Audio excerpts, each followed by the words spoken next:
Mon ami, il est temps aujourd'hui que tu saisisses la main de Dieu. En effet, j'entends de plus en plus de personnes dire « Je ne crois pas en Dieu, il n'a jamais été là pour moi ».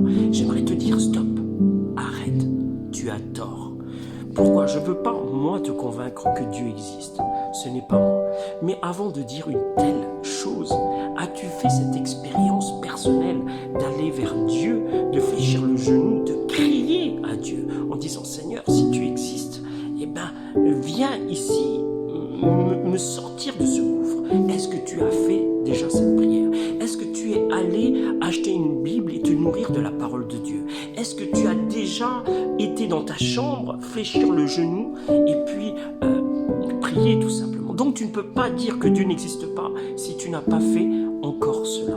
Donc je t'invite, avant de dire que Dieu n'existe pas, de demander qu'il se manifeste dans ta vie puissamment comme il a fait pour moi il y a quelques années. Je sais d'où je viens. Au moment où je passais la vallée de l'ombre de la mort, son bâton, sa houlette était là et vraiment je crois fermement en l'existence de Dieu parce que j'ai vécu quelque chose de très très fort à ce moment-là. Et depuis, ma vie a changé. Et je t'assure que si ma vie a changé, il peut changer la tienne. Donc ne doute plus, ne laisse pas l'ennemi te dire que Dieu n'existe pas. D'ailleurs, même Satan ne pense pas cela. Je t'assure, Satan croit que Dieu existe. Il est obligé. Donc, toi, tu ne peux pas dire que Dieu n'existe pas. Tu sais, il est l'alpha, l'oméga, le commencement et la fin. Il n'y a aucune autre puissance que lui autour de nous. C'est lui seul qui peut nous aider dans une situation défavorable.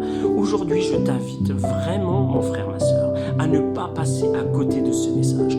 Les temps sont comptés. Aujourd'hui, tu dois prendre la décision de changer ton avenir, de fléchir le genou avec puissance, de crier à Dieu et dire vraiment « Seigneur, je te demande pardon, Seigneur, d'avoir été incrédule, mais je veux faire cette expérience avec toi.